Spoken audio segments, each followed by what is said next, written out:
अस्सलाम वालेकुम। इस वीडियो के अंदर नेफ्रॉन को डिस्कस करेंगे।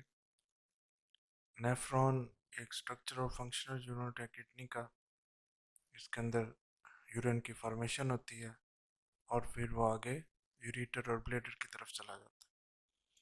तो जोन जोन से इसके अंदर स्ट्रक्चर है उसको हम डिस्कस करेंगे।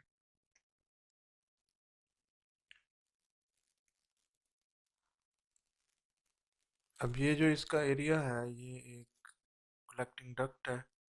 यूरिन इसके अंदर कलेक्टिंग डक्ट के अंदर आता है और फिर आगे यूरेटर की तरफ चला जाता है। और ये जो एरिया है ये इसका नेफ्रॉन का लूप है ये।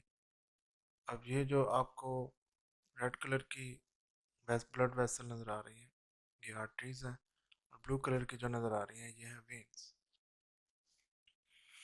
ये जो एरिया है इसे ग्लोमेरुलर कैप्सूल कहते हैं।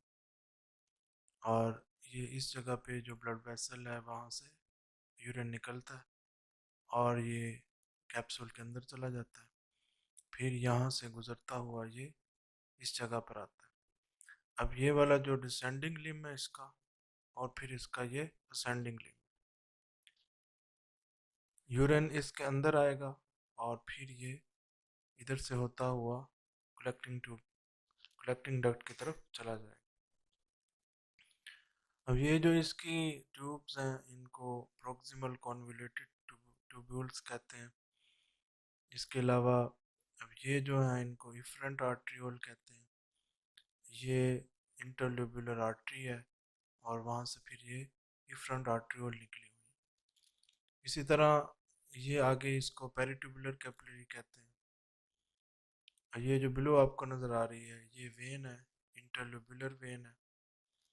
और ये जो है एफरेंट आर्ट्रियोल है, ब्लड यहाँ से आके ये कैप्सूल की तरफ जा रहा है। और ये इफरेंट आर्ट्रियोल है, ये कैप्सूल से ब्लड अवे फ्रॉम लेके जा रही है।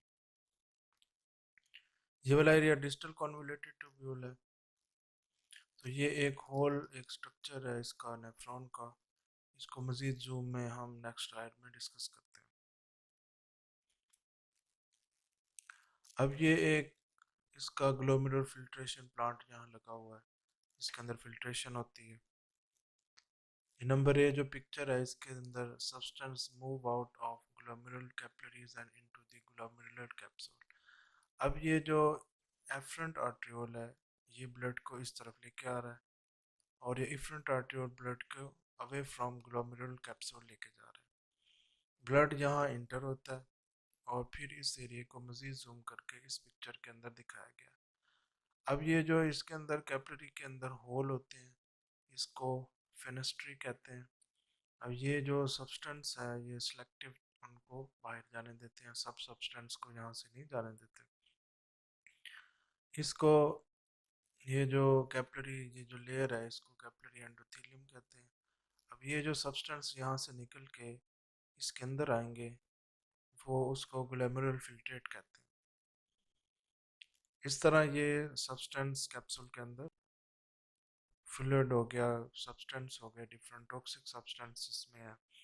एक्स्ट्रा बॉडी के अंदर जैसे वाटर होता है वो भी इधर आ जाता है। तो इस तरह फिर ये यूरिन की फॉर्मेशन होती है। अब ये जो ग्लैमेरुलर कैप्सूल है यहाँ से फिर ये यूरिन की फॉर्मेशन होगी, यहाँ से फिर ये इस जगह पर आ जाएगा यूरिनल ट्यूब्यूल के अंदर। उसके साथ साथ पेरिट्यूबुलर कैपिलरीज इसके साथ है। अब ये जो पिक्चर ए में दिखाया गया है ये रीअब्जॉर्प्शन को दिखाया गया है कि जैसे कुछ सब्सटेंस ग्लैमेरुलर कैप्सूल के अंदर आ जाते हैं लेकिन फिर वो जब आगे जाते हैं तो फिर उनकी वहाँ रीअब्जॉर्प्शन होती है, दोबारा वो ब्लड के अंदर शामिल हो जाते हैं।